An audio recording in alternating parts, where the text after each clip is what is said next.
Yo, what's up? I'm Ryan Eddy. And I'm Jackson Snow. And this is another episode of Sideline Stories. And today we're here to talk to you about the conference championship games. That means the Eagles and the Commanders. And then the other game was the Chiefs-Bills, just in case you guys didn't know. But first, I think we're going to be talking about the Commanders game, where they got absolutely smacked, absolutely dominated. 55 points hung on their head by the Eagles and by Saquon, who frankly just ran over the Commanders all game, and then he got taken out because they were dominating so long, and then his backup ran all over the Commanders. Yeah, I mean, that really shows the Lions kind of shot themselves in the foot by letting Jared Goff control the game. Jahmyr Gibbs was having an amazing game. He was cooking, and then they just let Jared Goff make too many mistakes, and that's really what costed them. Like, obviously, they play football where it's kind of like risky at times to go for fourth all the time, but like in the playoff game, you have to value the ball, and they really did not value the ball against the Commanders. And Speaking of another team who didn't value the ball, Commanders. The Commanders had 3 fumbles, 3 turnovers, none of which were on Jaden Daniels, who frankly he played pretty well. Yeah, he played pretty well. And, especially the Eagles defense, man, they're pretty ferocious and having 0 turnovers.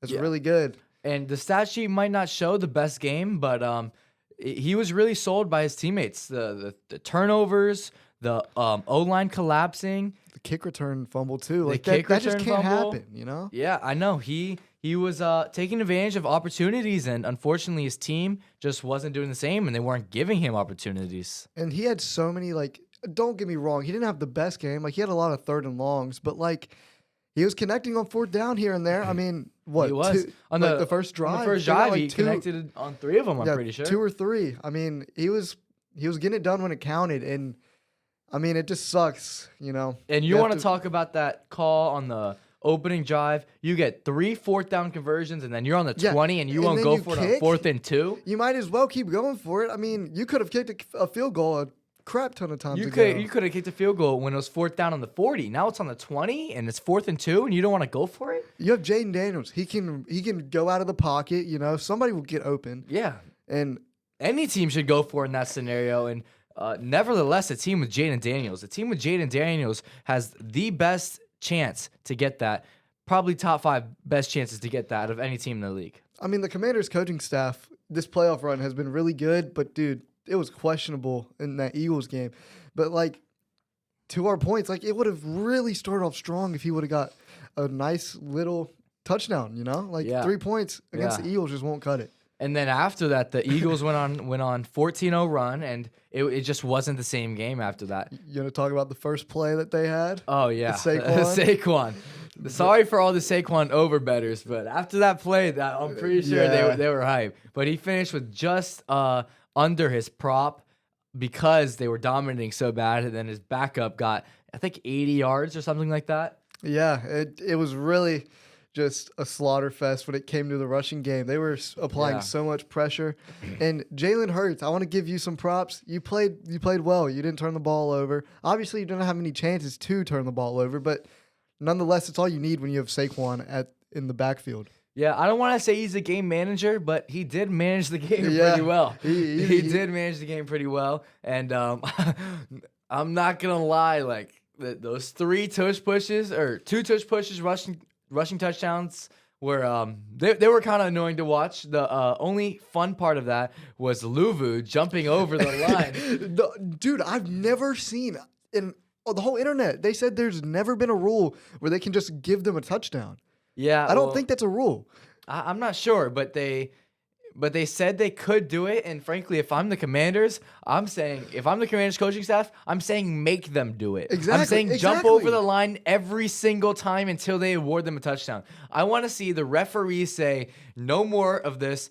The Eagles are awarded a touchdown. That's what I want to see if I'm the Commanders coaching staff, because not only is that unlikely to happen, but it's also going to inspire like courage and a rage inside your players that the refs just granted the other team a touchdown. Yeah, I mean, and if you lose by a touchdown, which y'all didn't, y'all lost by like 30, but in that scenario, there's backlash in that situation. There's backlash. And then it's just like putting, you know, fire onto the refs. Yeah, you're going to come out with the vengeance. Onto the whole NFL, and just like, I don't know how you're going to refute that. Like, obviously, it's just going to be tough luck, but like, I would at least keep trying. I mean, it was some Yeah. comedy to watch. It I was mean, fun. what's the worst that could happen is that they award a touchdown. They and were already going to get it anyways. if you don't do it, he's just gonna get pushed in the end zone. Like, So I don't know.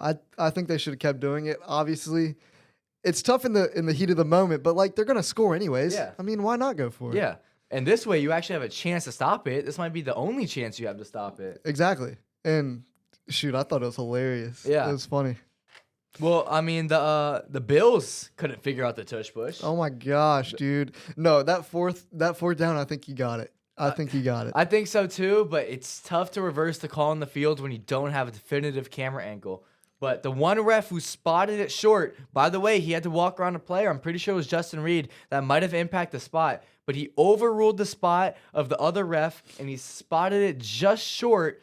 And that was really a big decider because, frankly, the NFL as a multi-billion-dollar industry doesn't have a good camera angle. Frankly, that's absurd. But they didn't have a good camera angle, and so you just couldn't overturn that. Yeah, I mean, I don't know. I was really on a Chiefs hate watch, but like, I don't know. I think Josh Allen played better than Mahomes. You know? Yeah, but I mean, he did. But when it came down to it, Patrick Mahomes, he did play well.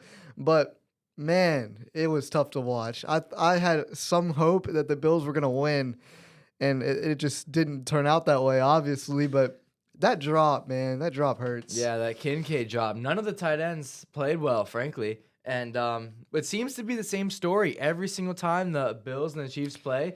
I'm pretty sure the Bills are 4-1 against them in the regular season. They're 0-4. And then they're 0-4 in the playoffs. So it seems to be the same story.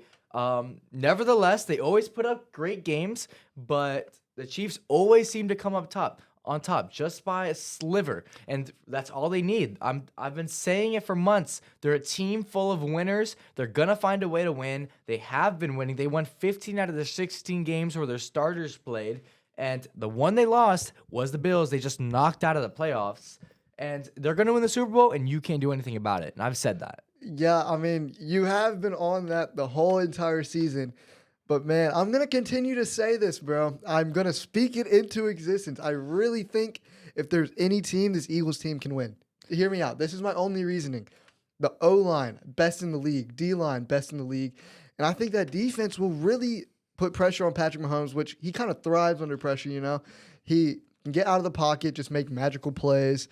Chris Collinsworth type of thing. But, you know, I think if they... Like, Saquon has proven that he can run against anybody. And what was it? He hasn't had many 100-yard games, right? He hasn't had many this season. He's had, like, more usually, right? Like, more than 100? Saquon? Yeah. I don't know, but the playoff performance from Saquon is otherworldly. Yeah. He's playing like the greatest running back of all time. Exactly. And with that O-line, I think that much pressure. And the D-line, like, Chris Jones having a down year. And they have, like, more pass rushers than, you know, run stoppers. And I think really the Eagles can – I wouldn't call it an upset, but I would call it an upset, you know? I 100% would call it an upset. I think the only way is if they pull a Lions and they just let Jalen Hurts run the game. If they let Jalen Hurts run the game, it might be a blowout. Yeah. Well, here's the thing about the Chiefs' D-line. They haven't allowed – well, this is more than the D-line, the entire defense. They haven't allowed a 100-yard rusher in 17 consecutive playoff games, including Super Bowls, so that includes Christian McCaffrey. And that's amazing. No matter if you want to say Chris Jones having a down year, which he is, only 5 sacks and 9 TFLs. Karlaftis isn't known for his run stopping. Nick Bolton is going to be great, but, you know, there's only so much you could do as one linebacker. And I really think that even though the Chiefs have a chance, it's going to be unstoppable force against an immovable object. These are really two of the best up front, and it's really going to be a great game to watch. I'm excited, and we already know Nick Bolton last time they played in the Super Bowl. Yeah. He had a heck of a game. Yeah. But I don't know. I think Patrick Mahomes can for sure win this game. I'm not counting him out at all. But, you know, I just don't want the Chiefs to win, and it's going to be a hate watch for me. Even though they're going to be making history, I'm going to repeat this. It would be great to see history, but I'd also I want Tom Brady to be the GOAT. So, I mean, I'm kind of hate watching, but hey, we'll see what happens. I think it'll be a great game. Yeah. Speaking of hate watching, a lot of people are talking about not watching at all. Yeah, that's the stupidest thing I've ever heard. Like, the internet's going somewhat crazy right now. They're like, oh, they're going to revolt against the Super Bowl. Like, it's rigged. Like, no, you're not, dude. You're going to watch it. It's not even, for a lot of people, it's not even about the Super Bowl. It's about, like, the fun time, at a Super Bowl party. Yeah. But, like, It's about the commercials. exactly, it's about the commercials. But, like, dude, you're going to watch the Super Bowl. Like, Mm-hmm. what's the point of watching the rest of the season if you are just not going to watch the Super Bowl? Yeah, I think it's frankly stupid how people are saying that they're not going to watch Super Bowl. Everyone knows it's a lie, but somehow they're trying to gather other people to not watch it with them. And listen, the NFL doesn't need you. There's going to be so many millions of people watching it. No one cares if you don't watch it. Even though we all know you will, you're not sparking any boycott. You're not just doing crap, irrelevant. bro. You're irrelevant. Like, dude, you're gonna go to the bar, you're gonna have a good time, you're gonna get drunk and watch as a hater. That's what you're gonna do. Yeah, yeah. I think that's it for the Eagles game and for the Super Bowl. Yeah. So, what do you think the future of this Jaden Daniels led Commanders team is going to look like after this loss? Hey, I think, especially when they get help, they're gonna be so dangerous, dude. Because that defense, they had no reason to beat the Lions. Mm-hmm. The Lions beat themselves, but Jaden Daniels, man, he's a top 5 QB right now. I'm gonna go out and say that right now. The guys I have above him: Joe Burrow, Josh Allen, Lamar Jackson, and Patrick Mahomes. I would say those are the 4. Do you have anybody else? There's a couple guys in the same category as him, but I could say that those are the only ones that are non-debatably higher than him. Yeah, that's what I would say.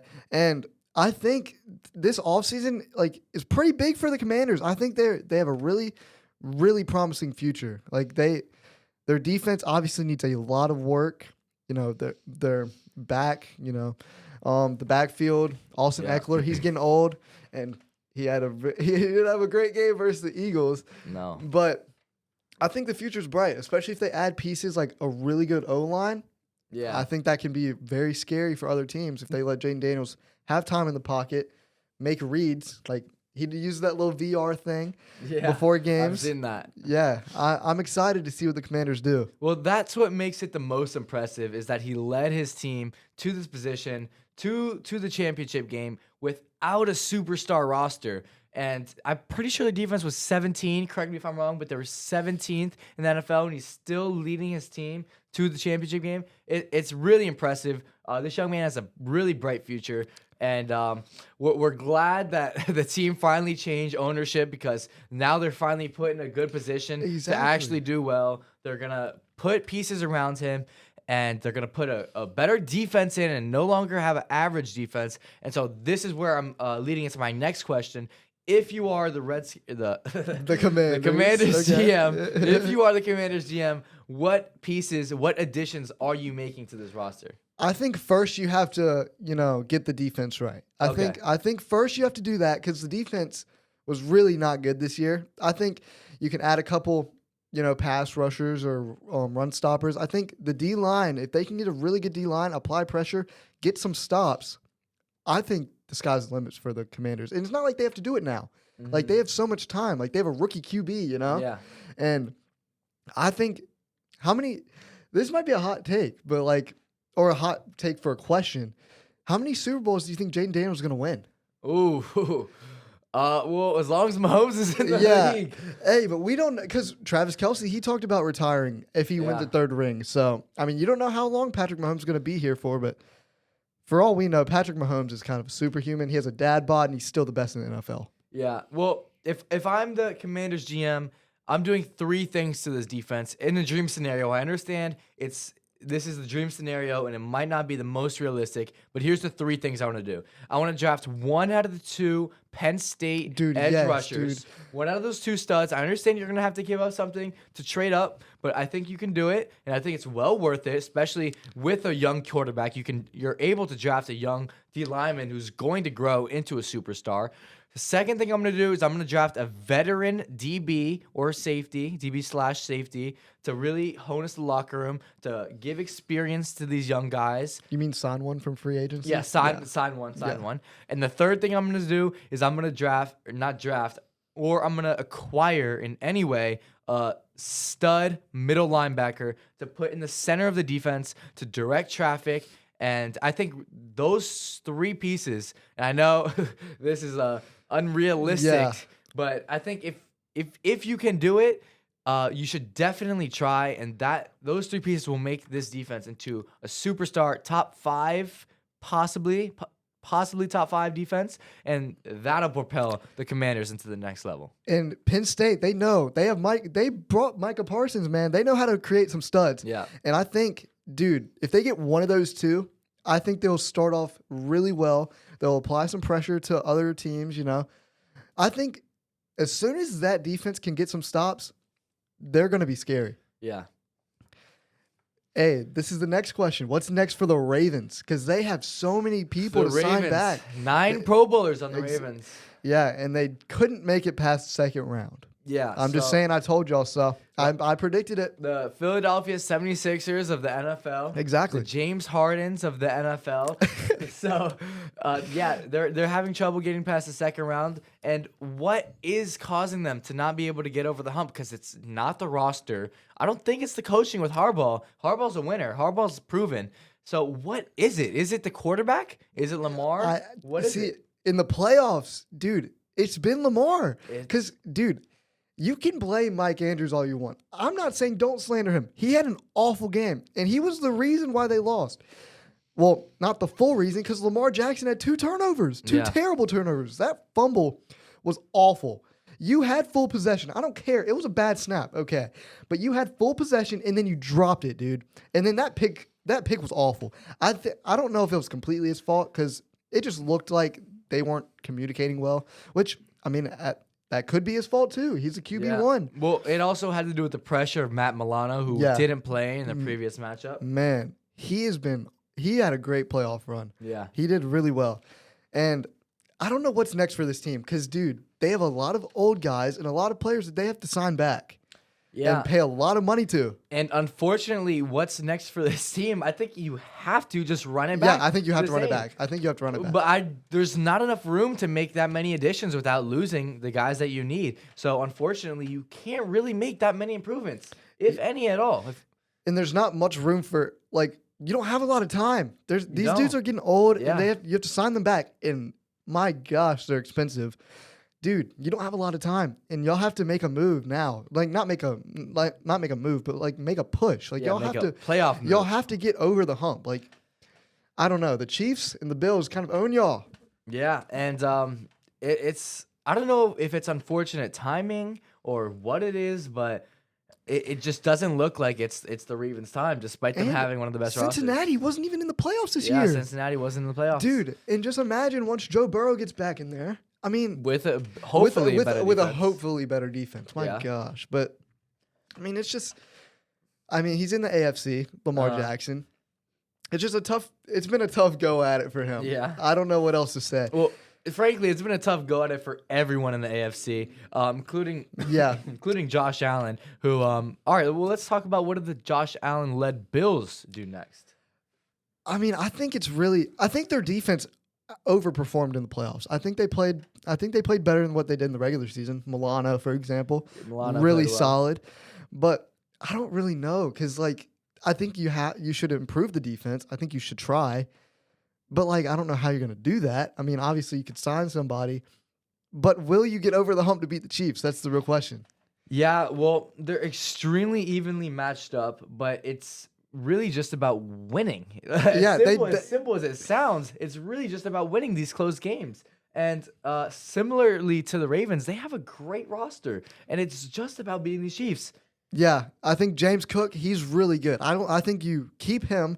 I think you give him the backfield and just let him apply pressure. Josh Allen played good. He didn't even play bad. He didn't turn the ball over. He didn't play bad. It was just a dogfight, man. And Patrick Mahomes just played better down the stretch. Yeah. Like that third and long, you have to limit those, you know? You have to make those small as possible. Obviously, some things didn't go your way, but I mean, I think y'all got to run it back too. I think a lot of these teams in the AFC just have to run it back and just hope for the best. Yeah, hope for the Close best. your eyes. You know? It might be dramatic to say this, but I really do think they can't do anything Yeah, better. I don't think They can't do anything better. They played a good game. They didn't even play bad. They played against the Chiefs. That's just what happens. I'd say they had the best season that they've ever had since those 4 Super Bowl losses. Yeah, But it's really difficult to beat these Chiefs, and they're getting close, but they when is Josh Allen gonna do it, man? When is he gonna do it? I don't know. I don't know what else you can do. Really, but at this point, you're just gonna have to try again. I think a lot of the AFC teams, that's just what you have to do. Like obviously, Yeah. I think those top AFC teams, not like the Steelers, anybody like that. I think they got to keep building, keep getting to the next level. But do you think with a defense, do you think the Bengals can be back in that mix? Do you think? 100%, because they have the best offense already. Yeah, I agree. I think Joe Burrow gives Patrick Mahomes the most trouble. I mean, He does. He does. And I think next year, it's all about this offseason for the Bengals, though. Yeah. Their season is going to be determined before week 1. Exactly. Yeah. And obviously injuries, too, which is just unfortunate. You can't predict that. You can't predict that. Well, if we're going to keep talking about these teams, what are they going to do? The Lions, bro. Okay, so going over to the NFC. We're going to the NFC Okay, now. okay. Well, this is actually a competitive conference. Yeah. Yeah. I think this is a really competitive conference. Man, this dude had the Vikings going all the way, man. Yeah, I did have the Vikings going all the way, and clearly it didn't work out. Sam Darnold didn't have a great game. Their defense didn't have a great game. Frankly, the Rams just stomped all over them. Living rent-free. Justin Jefferson was kind of strapped. I'm not going to lie. Yeah, and I think it came down to Sam Darnold, though. He was holding the ball way too long. Like, he wasn't rising to the occasion. He wasn't playing as good as he was in the regular season. Yeah, but credit to the Rams. They had a really good game plan. They had pressure on Sam Darnold. Their offense was dominating all game. Credit to Matthew Stafford, Puka Nacua, Cooper Kupp, all of them guys. Hey, I think the experience really got to the Vikings, too. Like, Yeah. Matthew Stafford, Super Bowl champion. You know, I think it just came to who had an experience for the QBs. And the defense, man, the defense played great for the Rams. They did. I said the last NFL podcast that the Rams are the most inconsistent team. You can have the team that beat the 49ers, had the game against the 49ers, and then beat the Bills. Like, you can have back-to-back weeks where you just don't know what you're going to get. Yeah, well, that proved to be true in the playoffs because they played a great Vikings team. Well, I think that was great. I mean, they didn't play great, but they played a great Vikings team and dominated them. Looked like they should be in 2 different leagues. Looked like the Vikings should be sent to the CFL. And then they played the Eagles. And then the Eagles, man, the Eagles are tough to beat. They are tough to beat, but just the Rams, not looking at the Eagles, just the Rams, they look like a different team. Yeah, I agree. I think they did too. If we're going to keep talking about the NFC, the Green Bay Packers, are they moving on from Jordan Love? I don't think you can. I don't think think it's you way can. too early to move on to Jordan Love. He's had some great regular seasons. Yes. But the next step is the playoffs, and QBs have done it before where you can settle into your first few years of the NFL and then make some playoff runs. I know everyone likes to compare it to Peyton Manning, but let's be honest, he's one of a kind. Yeah, honestly. Like, shout out Chris. He keeps saying Lamar Jackson's going to freaking do it. I don't see it. But, like Jordan Love, man, I think he had a bad matchup round 1. I think he did. Like, obviously, the Eagles team, they were all over him, living rent-free in his head. And it was just a tough matchup. And I think all they can do is just continue to build, continue to, improve their roster. And Jaden Reed, he didn't touch the ball for, like, the first half, if I can remember correctly. I don't know. This was a couple weeks ago. But, I mean, it was just tough. The Eagles made it tough. And I think they just have to keep improving. Yeah. Okay. So I've been wanting to talk about the Lions for a while now. Yeah. What do the Lions do? I don't know. I'm going to be honest. I don't know. Because they had an amazing year. Like, nobody expected them to lose the Commanders. Yeah. You can't really move on from from Jared Goff. I mean, you can't really do that because he had a good year besides that one game. But I don't know. I want to hear your thoughts on it first because I don't know. What the Lions need to do is that they need to hit the weight room, get a better strength coach, and they really need to stay healthy because the defense was so down with injuries. What they had like. How many I think it was players? 18. Like 18? Yeah, I think it was 18. And yes, you could say Jared Goff needs to play a better game, but I don't think you move on from him. Obviously, you have the best running backs in the league. That's going to stay. You have a great O-line. That's going to stay. Your wide receivers are amazing. That's going to stay. Yeah. It's like really the only problem is staying healthy. Yeah. I mean, we've said this with the 49ers too. Like when your defense wins championships. I mean, that's just how it goes in the NFL. And when you're down like players like Aiden Hutchinson, a ton of players on that defense, it's tough to win. Like obviously, I kind of said it in the playoff prediction video that they were down, but I kind of I grazed over with a grain of salt because it was the Commanders. I had them losing the first round. Yeah. But like I don't know. Obviously, it wasn't the same looking defense. Yeah, and this defense is really built around Aiden Hutchinson. Exactly. And without him, without that pressure, it's the DB's got to hold for another second. The linebackers have to stay in position. The pass rushers, no one can get us home as well as him.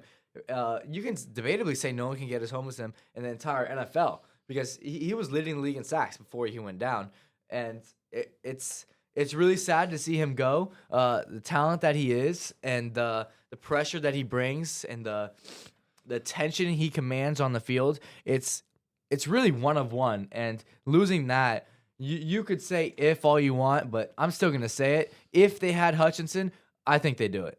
Oh yeah, I think they beat the Commanders. Yeah, I'm just talking about one injury out of however many other injuries they had out that game alone. Because Aiden Hutchinson, he makes such a big difference for that Lions team because nobody's bringing pressure like that, like besides him. And if you have him, it's going to make Jaden Daniels' life so much more difficult. Like he was low-key just chilling against the Lions. Like he was playing so poised, under control. Looked like a vet. Looked like a vet. But I don't know. I think you just have to hope that your players stay healthy and you really just bank on next season, like run it back. Yeah, I think it's more than hope. I think you have to get a better strength and conditioning coach. And frankly, if you can, I know it's easier said than done, but if you can smack some teams so you can put in your backups in the fourth quarter or as early as possible, that'll help. That'll be like a little mini break that they can get. And they were smacking teams in the regular season. They were putting up points, man. Yeah. And teams couldn't keep up. And that's what we were saying in our playoff predictions. We were like, but when you're up by 30, it's time to take out the starters. Exactly. That's what I'm saying. Yeah. And I think they're going to be mindful of that next season. Hopefully. Since we're talking about the NFC, are the 49ers? Are we gonna make it even more? Are we gonna make it more challenging next year? This is a rough topic right here. This is a rough topic, but we have hope. we do. We have hope. We're gonna be good. But I want to introduce you guys to our Super Bowl MVP next year. Robert Saleh. Yep. Our Super Bowl MVP next year. Yes. I am so glad that we got him. When he first got fired by the Jets, or not when he first got fired by the Jets, but after this regular season, I predicted him and Vrabel were going to be the two first head coach hirings. I have no idea why he didn't get a head coach hiring. He is one of the greatest, if not the greatest defensive mind in the game right now. And I'm so glad he's back on the team. And I'm excited, dude. I can't wait for us to get a Super Bowl, and he's going to get another head coach job. And I'm going to be so happy for him. He's going to bring our defense together. He's going to bring everything together like a smooth functioning, oil functioning machine. And I just can't wait. Dude, I'm excited because I think we can make a real push. Especially in this NFC, maybe the Eagles are going to give us a lot of trouble. We don't know yet. We don't know yet. But this NFC, we're not in the AFC. We're chilling. We don't have to play Patrick Mahomes. Yeah, we don't have to play Patrick Mahomes until the Super Bowl, which flashback to last year didn't go well. Yeah. But and a couple years before that. Yeah, and a couple years before that. But we can make it back. We can. Yeah, and I'm excited. And similarly to these other teams that we mentioned, like the Lions and the Ravens and whatnot, we have one of the best rosters already. I agree. we might be old, but golly, I think we're a good roster, dude. We are a good roster, and I know I know we're old, but we're just in our prime, maybe a little bit past our prime. Yeah. It's time for the OGs to I don't know how these young bucks. I don't know how many more years Trent has left, man. I don't know, but he did play well when he was in last year. I know he did get injured, but I believe that if we were in contention, he was good enough to play. He was hurting a little bit, and there's no point for him to play. We're at 6-9 in the last game, and I know he's had some injuries in last year specifically, but he's shown that he can come off injuries, much serious injuries. When he was I'm pretty sure they were the Redskins at the time. So the Redskins, when he was at the Redskins, he's come off much more serious injuries in his old age still to come to play for the 49ers and be the number 1 left tackle in the NFL. And I do think, hold on, I just lost my train of thought. Here, what's it called? I think that you can have all the questions you want about Brock Purdy. He can take us there. He can deliver. He can take us there. And you know what? He did his rookie year. He did as a Mr. Irrelevant third-string quarterback until he blew out his elbow and literally could not throw the ball. Once he couldn't throw it, we were cooked to the Eagles. But before that, we had a real shot. Hey, and since we had a bad record this year, we get to add another piece. We have a higher pick in the draft. I think it's 12. Yeah, which it's not the best in that pick, range. But dude, that's a piece that we could use. Yeah, that's gonna be an absolute stud. I don't know what we're gonna get. Frankly, like our roster's full already. I know I've repeated this, but our roster is already great. So what could we add? I think we could add another piece for the defense in case somebody gets hurt. Like maybe another backup DB. Maybe like a backup DB. Well, we've had some depth issues at cornerback. Yeah, I think that'll be a great addition. I think it would. And after the whole Drake Greenlaw situation, I think we could really use another guy. Well, first of all, I hope we re-sign him. Yeah, he's really a beast, dude. We need to. If we don't, I don't know how our defense is gonna be elite. And we already lost Cambo, who. Don't even get me started on him. Yeah, and I think Drake Greenlaw really brings the defense together. I think that he's the leader out on the field, and I think we could, especially if we get a young guy, he could help develop him. He's a leader. He's a tone setter. He's the tough guy. He's basically the big man on campus. And no one's gonna step up to Drake Greenlaw. Exactly. Because that dude will fight for anything. And I love that energy. That's the type of energy we need on our team, and we need him back. Yeah, I don't see how our defense can really hold up without him. Like, I think we have a lot of talent. Yeah. But he's just he's such a big difference maker for our defense that I think we really need him on the roster. And especially now that Fred Warner has shown that he's not invincible, he can get hurt, even though he played out of his mind with a broken foot. Those first 4 games, I'm pretty sure it was 4 games, he was number 1 in Defensive Player of the Year, at least in my heart. Before he broke his foot and still played like the number 1 linebacker in the NFL. He was a dog. And shoot, Nick Bosa, he's also going to be a dog. Hopefully better than ever now that we have Robert Saleh. Yeah, exactly. I think Robert Saleh can be such a big difference maker for our defense. He's a defensive mastermind, man. I think I'm excited to have him. He's proven he's won with our team. Exactly. He's had a great defense with other teams, and I'm just gonna say we're Super Bowl bound, guaranteed, 100% guaranteed. Shoot, the schedule next year for us is kind of slight too. It's absolute cake. We don't play anyone good at all. I'm calling 15 wins right now. 15 wins. 15. I'm gonna go 13. I'm going 15 wins. And frankly, I think we should be the favorite in every single game. Yeah. I'm a 49ers fan. I'm totally with you. Yeah. I don't see a single team on our schedule that has a better team, has a better coach, has a better roster, has a better quarterback. Dude, let's hope we could stay freaking healthy this 1 year. Yeah. I think if we stay healthy, we can make a push. Yeah, and this was a playoff episode, but as our 2 49er fans, we of course had to bring it back to talk about us in a sort of narcissist way. But yeah, bro, we literally had no idea we were going to talk about them, but I think we can make a push next year, baby. I'm excited, and the whole sign of Robert Saleh, bro. Yeah, I'm excited. All right, you have anything else you want to add? I don't think so. I think we went over a lot of the playoff teams and how they need to kind of run it back in the AFC. The one non-playoff team. Yeah, the one non-playoff team. You know how it is. But I'm excited to see what Jaden Daniels does next year, man. I think he can make another leap. Yeah. And I don't care what anyone says, this is going to be a great Super Bowl. Oh, yeah. I think it will too. And I think they're more evenly matched than the last time they played against each other. Well, last time it was 35-35 with 2 minutes left. You can't really ask for a better Super Bowl than that. Yeah, but going into it, I feel like Saquon can add so much pressure to that defense. Yeah. I don't know. I'm excited. Oh, yeah. Who do you have winning, obviously? Oh, okay. Well, who do you have winning? yeah, I 100% have the Chiefs. I've been saying it since the beginning. They're going to win the Super Bowl. There's nothing you can do about it. No surprises over here. What about you? I'm going with the Eagles, and I'm putting my foot down. Eagles. So I had them and the Bills going to the Super Bowl. I didn't have them winning. I had the Bills winning. I don't know why in hindsight that I said that, but I'm an Eagles believer, baby. I don't know if he's an Eagles believer. He just kind of wants to speak it into existence. Yeah, we're going to go with that. I said that. Maybe deep down he might think otherwise. No, I've said in the past that I don't think the Chiefs will lose. So I'm going to speak it into existence, though. Yeah. The Eagles are winning. Yeah, all right. I'm with you. All right. That's been another episode. I'm Ryan Eddy. And I'm Jackson Snow. And we'll catch you guys next time. Oh, yeah.